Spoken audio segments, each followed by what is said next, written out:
Hey, welcome to another edition of The Lamp. This is Pat Munsey. I'm the publisher of the Kokomo Lantern, and today I'm on location at the Kokomo Family YMCA with Tony Budenz. I apologize if I've massacred that last name, but if I hit it, that's great. That'd be like one for the day. Yeah, so we're here to talk about some of the great things that are taking place at the YMCA here locally, including some drastic physical improvements that we've seen over the last 6 months. From things that are happening now. In fact, we're in the middle of one of the improvements as we speak. And we'll also talk about some great things going on at Camp Tykone.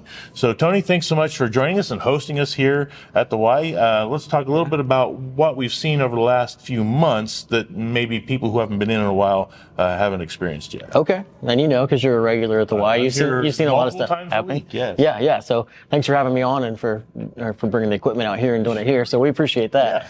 Like you said, we're sitting in the middle of one of the biggest renovations right now, outside of the pool renovation that we just did, which we'll talk about. But sure.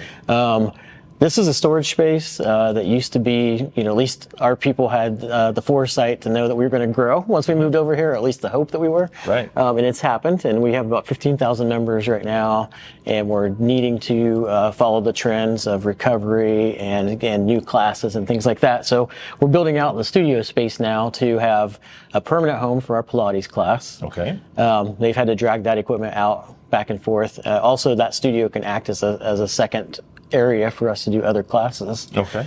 And then the major room that we're in right now is we're trying to partner with someone in the healthcare industry. We know the expertise sometimes exists outside of our walls, and so we want to bring those experts in and partner with us. And so this area will be some form of rehab and recovery.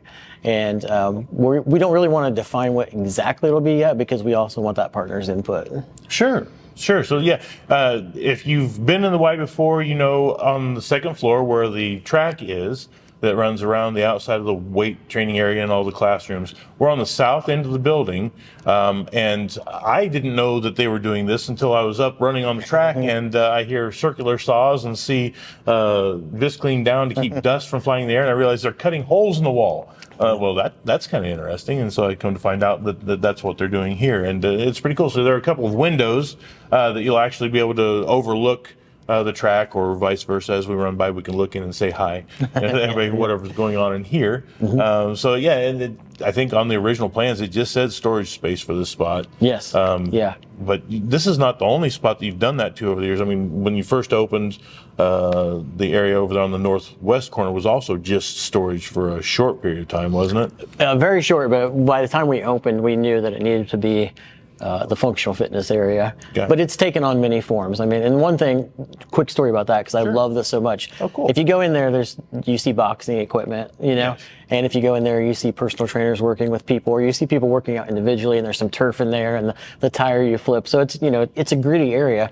But that's where our Rock Steady boxing program started, that helped people fight Parkinson's. Oh, and I was pretty new to the Y, so I didn't know how the Y operated. But basically, all of the people that were taking this Rock Steady class, and think about this, having Parkinson's, we're having to get in a car, drive to Indy, go do this hard workout, get back in the car, and drive back from Indy twice a week. And so someone had brought it to our attention. We got people certified, and we brought a class here. And so it was really cool to see how sometimes you have these young athletes in there training. We also, would loan it out to the military, so we'd have some reserve people training. Okay. And then you would have people with Parkinson's in there boxing, and it was just so cool to see the different ways that room could be used. Yeah, there's a lot of versatility to everything that you offer here at the YMCA. All of these spaces seem to fit a variety of needs and desires for the local community. And you said you have 15,000 members now? Yes. That's great. And a lot of people will say, man, 15,000 members, you guys must be flush with cash. You've got all the membership dues coming in and everything. But yeah. Maybe they don't quite understand how the YMCA works. Right. So, yes. I mean, that's just the tip of the iceberg, right? Yeah. I mean, anything that has a membership base and is a nonprofit at the same time, you have that division that needs to keep the lights on and pay the bills and its operational expenses. And then the other side of that is that we are the nonprofit. We're trying to get people to get in here and be healthy and have their journeys. And so we have an annual campaign that also asks for money. And so there's some confusion sometimes, thinking that we would just, like you said, be flush with cash. cash, but it's two different operating budgets, and we're trying to get about $150,000 this year for our annual campaign because it's our 150th anniversary. We've been in the community for 150 years, and that goes to help individuals, kids, and families all over the community. They can come in, experience the Y, get healthy, spend family time together, which is super important, and enjoy a lot of different things like Camp Niconia. Right. And helps underwrite projects like what we're sitting in here too. Exactly. Yeah. So your membership is important, obviously it's vital, but it's not enough to build out rooms like this. It's not enough to make great improvements at Camp Tyconi that's coming up. We'll talk about those in just a second. But the things that you really enjoy about YMCA really needs more than just a monthly fee from their members, and that's where grant organizations and businesses and other community organizations can really get involved and make make themselves a part of the YMCA experience, and also benefit the entire community through the YMCA. So 100%. I'm a big fan. I'm biased. I'm clearly biased. Yes. Well, we like your bias. You've been very kind to us. So we're very appreciative of the lantern. Right. Yeah. So if you haven't seen the pool, since they've completely redid that, it looks similar to what it did before, but it's nicer. Yes. Mainly because you can breathe and the water feels good. So those are two good things, Right. Now you couldn't breathe before. No. Just, there was humidity issues. There were chemical issues. Yeah. Sometimes we would have air quality issues, and it wasn't anything. If it was anything that was major, we would close. Right. If it wasn't major, it still was uncomfortable. And, the members are paying good money to be here, and there's some people that specifically come in to swim.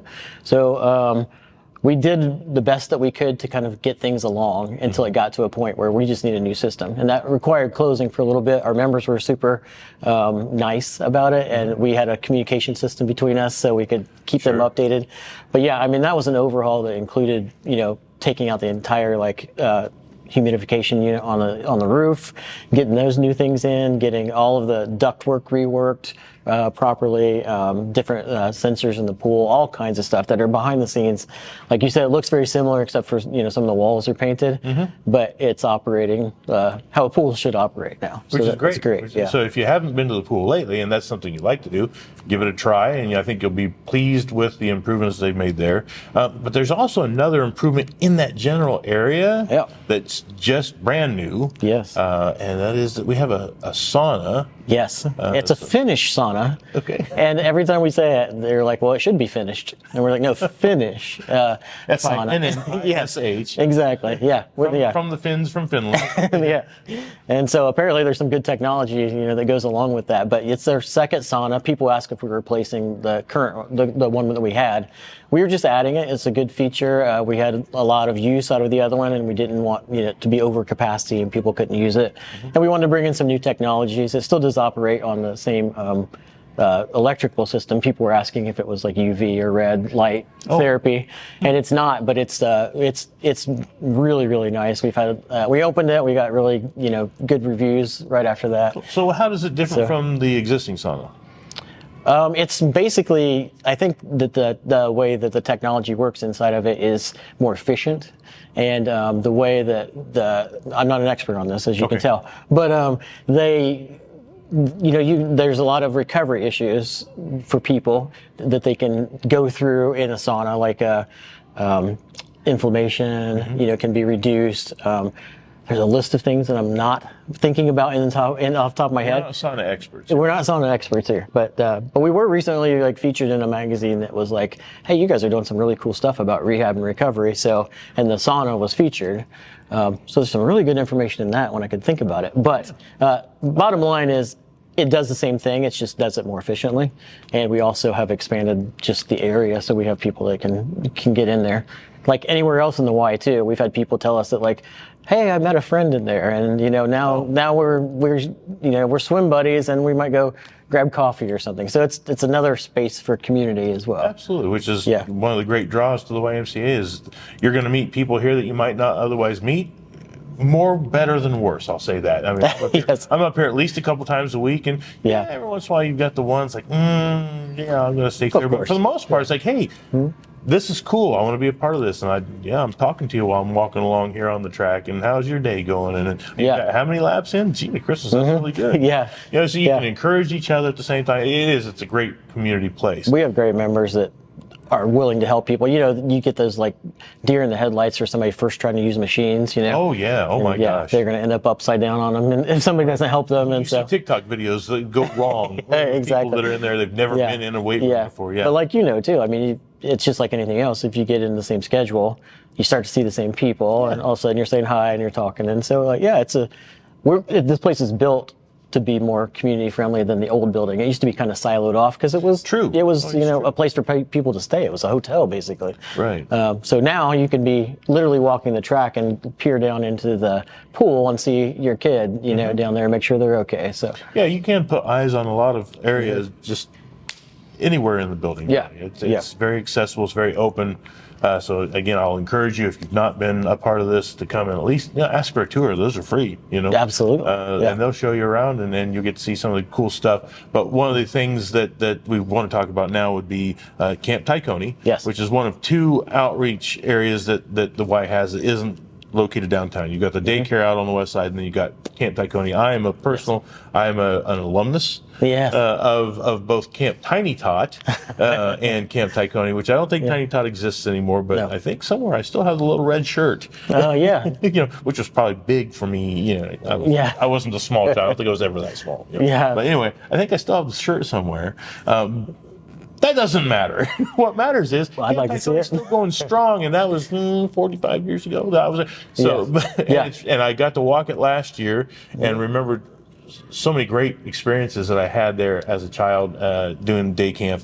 But what they're doing here this year is going to be even more exciting. So you've got some major developments out there. Yeah. We have two major developments going on, and one of them is a nature center. So when you first pull into that top area of camp, there used to be a house that was right there, and that's now been converted into a nature center. They're still working on finishing that up, but the idea is to not only have an educational place, but also like a destination for other schools to come in and see that and experience Camp Tykone, and just keep also just like some Indiana, information handy when you're a kid, and you're learning all this kind of stuff. One cool thing we're going to have there, Taylor, their art department is painting it for us, but it's going to be all these different wingspans of wings. And so kids, it's a photo opportunity too, to spread your wings out and see how you compare, but you also learn along the way. So that's the idea, is to have some fun learning in the nature center. And but that's cool until you get to the next thing, which is... that was just the aperitif. Exactly, yes. Course, are you ready? Yeah. But we are doing a ropes course. So it's an elevated ropes course, and we're building it out to have basically three stories every 15 feet. Eventually, we're starting right with the first 15 feet, but it's basically like octagonal and has all these different things that you have to get through, like tires, and there's like kind of spokes, for lack of a better word, that go towards the center that you can, so you have different paths that you can take. It can be good for team building, excellent for kids to get tired. So, we're going to have fun with that. Everybody's strapped in from the minute that they get there, so it's not, there's no way to fall off of there. Okay. Safety first, obviously, with that. We'll have some trained people supervising that as well. But it's family friendly too. So it's another destination thing. If people are coming to Kokomo and you're just talking about visiting the city, it's going to be something that you can come and do. So adults can do this course as well as the kids. Yeah. Sounds like a perfect time to pitch 1 day and week-long passes. Yeah, exactly. I mean, like you said, if you're in to visit or you got family coming in for a reunion and you want something fun to do, it sounds like a 1 day family pass might fit the bill. That would be great. About that? Yeah, well, I mean, the passes are always something that we're trying to figure out what the sweet spot is for that. Like right now, it's spring break, so we have a thing called Staycation Pass, and you can purchase it for $25, and the whole family can come experience the Y. Sure. And then if you join, that $25 goes towards your joiner fee. So it's basically 2 weeks of the Y free if you join. Something like that is, the logistics we're trying to work through, because we definitely want to take some of that burden away, especially for families. We don't want it to be a $500 a day that people would have to come in, Right. So, and we'd want them to experience the Y as well. So, to answer your question, it's in the works on how we can get families and people incentivized to come and experience that. And you were talking about Camp Tykone. You forget as a kid, first of all, how magical it feels. You might as well be in a rainforest, is what it feels like as a kid. But even as an adult, when you go out there in today's world, you feel, like, oh man, I haven't walked through the woods in how long, or climbed a hill, and I used to play there and fish there and all that kind of stuff. So it's a beautiful property. Memories that I didn't realize were from that camp. Then when I walked, oh, that's where that memory's from. I remember playing kickball up here where you guys are playing gaga ball and that kind of thing. And do you have a favorite memory from there? Well, it was probably the camp out on Friday night on Dead Man's Hill. Oh, yeah. Okay. Because the camp counselor scared the crap out of us with the stories. We had to climb up the hill with the roots as our handholds. And I was in kindergarten. So, it was probably my first outdoors camping experience that wasn't with mom and dad, which was terrifying and exciting at the same time. I had my best friend with me at the time. And so that was kind of a comfort. But, I mean, here I am almost 50 years later, and I still remember it vividly. Climbing up that hill and hearing the ghost story, and the camp counselor. Now I'm dating myself horribly. There was a cartoon show called Milton the Monster. Oh yeah, okay. Yeah. And the camp counselor could do a perfect imitation of Milton the Monster and sing the whole song that went with the cartoon. And we all thought that was great. Again, another one of those memories. And I remember hopping on the bus and going to the YMCA to swim in the pool during that week. So there were all kinds of great memories that I had with Camp Tykone. And man, I feel bad for anybody who doesn't get that opportunity, and the fact that it's still being offered today is incredible to me. And it's only getting better. I mean, you guys just got some new playground equipment last year as part of your upgrade. You built new decking out on the main building. So it's had a lot of transformation over the last couple years, and just building on that, which is great. We've been lucky to have grants and volunteers and everything to make that kind of stuff happen. And Camp Tykone is a magical place. It's just something like, and you said, you feel bad for people that don't get a chance to do that. Absolutely. And I'm throwing it back to the annual campaign again, but like a lot of our donations go towards letting kids experience camp and sports and swimming. And the things that shouldn't be, a kid shouldn't be able to not experience Camp Tykone just because there's a financial burden. That should be removed. Let the kid be a kid, and that's kind of the way that we operate. And we'll talk about it when we get closer to camp time. We'll be back with the YMCA and we'll do a little preview. But camp registrations are going to open here pretty soon. April 1st. So I mean, we're just, by the time you're seeing this, camp registrations are already open now. So you need to get to the YMCA. You need to inquire about that. You can go online to your Facebook page or your website, or just come in the door and get that information and get your kids signed up. They have different themes every week throughout the summer. They have a STEM camp that runs alongside it. Lots of opportunities for growth and for enrichment and for great outdoors fun. And I mean, I can't think of a single downside other than mosquitoes. And you have those in your backyard. Exactly. So might as well go out there and get them. Right.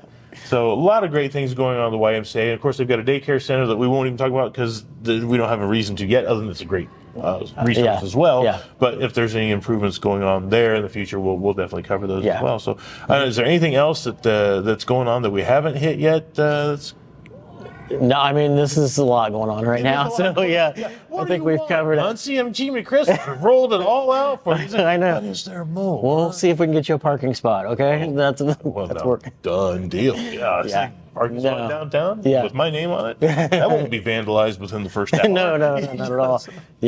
So, no, but I appreciate you guys taking the time to come out here and let us tell people about all of these things that we have going on. And obviously, there'll be more stuff in the future, and we'll be sitting down and doing this again. Sure. And while you've been watching this, you've got to see a few of the things that are on display here and some of the things you can take advantage of. And, I can't time up my talk to the images, but, if you haven't seen enough, come in and see some more. Tony, thank you so much for the time today. Thank you, Pat. And all of you, please come out and visit the YMCA. Consider donating, consider joining, consider supporting this part of your community that does so much to support the community. So thank you so much for tuning in. And until you see us again, please be good to each other.